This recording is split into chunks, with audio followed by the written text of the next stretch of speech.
Lebih dari 128.000 masyarakat Kabupaten Kayong Utara harus mendapatkan pelayanan kesehatan primer berkualitas.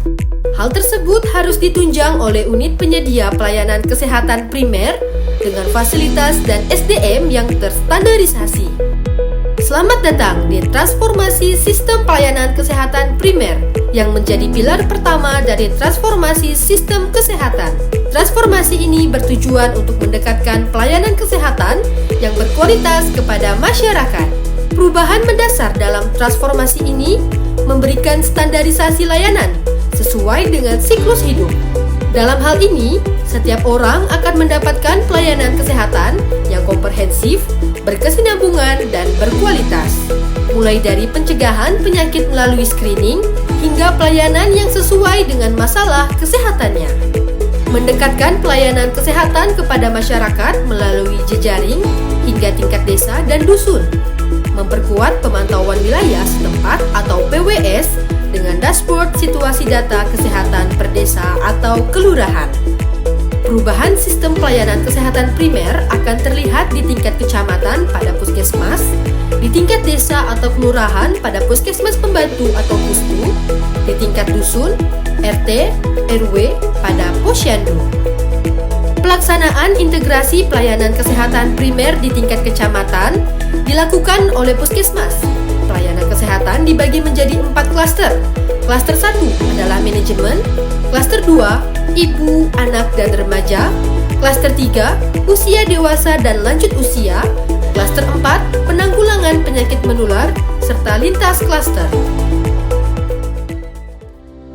Alur pelayanannya dimulai dari proses pendaftaran. Petugas akan mengarahkan pasien sesuai kondisi dan usianya. Pada kondisi yang bukan gawat darurat, pasien diarahkan sesuai klaster siklus hidup. Dalam pelaksanaannya, klaster 1 mengakomodir manajemen dan ketatausahaan.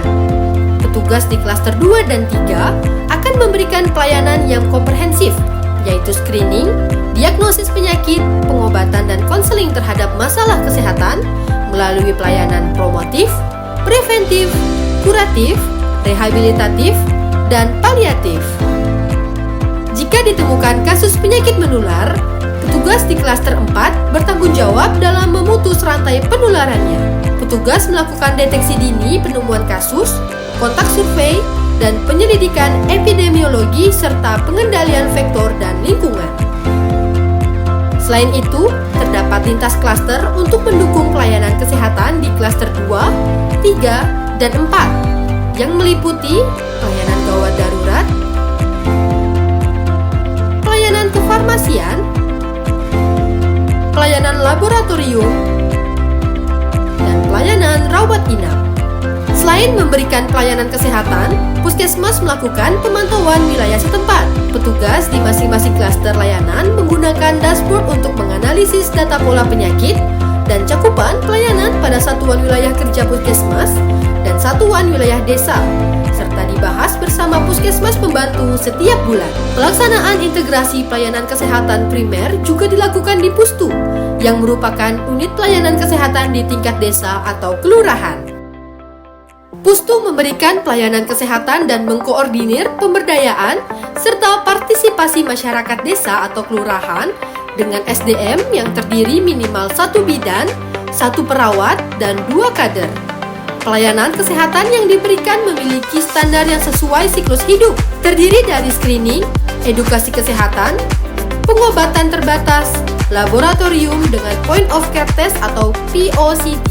Sedangkan kegiatan pemberdayaan masyarakat terdiri dari perencanaan desa dan pemberdayaan masyarakat, pendampingan posyandu dan kunjungan rumah, manajemen kader, hingga pemantauan wilayah setempat atau PWS. Integrasi pelayanan kesehatan primer di posyandu dilakukan dengan penataan posyandu berbasis program menjadi posyandu yang terintegrasi. Posyandu menyelenggarakan hari buka layanan minimal 1 kali sebulan. Dilaksanakan minimal oleh 5 orang kader yang didampingi oleh tenaga kesehatan.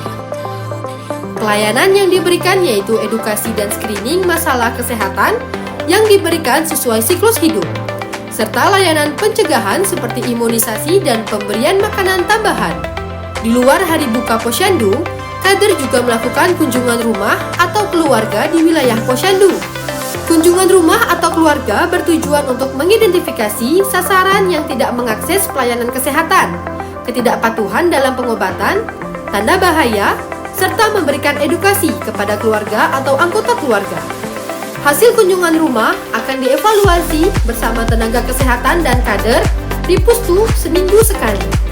Jika ditemukan masalah kesehatan pada anggota keluarga, hasilnya akan ditindaklanjuti oleh tenaga kesehatan di Pustu. Laporan hasil kunjungan rumah juga akan disampaikan ke Puskesmas.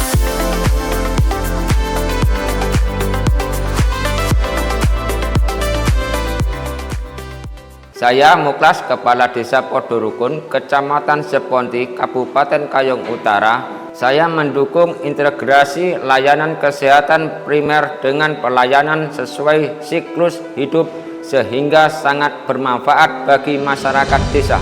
Saya Ahmad Safi Esos, PLT Camat Teluk Batang, Kabupaten Kayong Utara. Mari kita dukung pelaksanaan integrasi layanan kesehatan primer karena memudahkan akses layanan kesehatan kepada masyarakat untuk menuju Indonesia sehat. Saya Kasianus SRK, Camat Seponti, Kabupaten Kayong Utara. Mari kita dukung pelaksanaan integrasi layanan kesehatan primer karena memudahkan akses layanan kesehatan kepada masyarakat untuk menuju Indonesia sehat.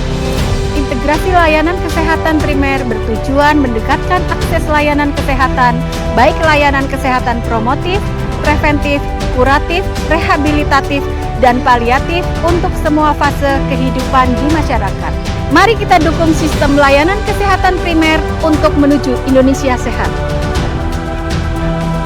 Integrasi layanan kesehatan primer bertujuan mendekatkan akses layanan kesehatan dari tingkat kecamatan, desa, dusun, hingga langsung kepada sasaran. Pelayanan terintegrasi secara berkesinambungan, mulai dari ibu hamil, bayi balita, remaja, usia produktif, hingga lansia. Mari kita dukung sistem layanan kesehatan primer untuk menuju Indonesia sehat.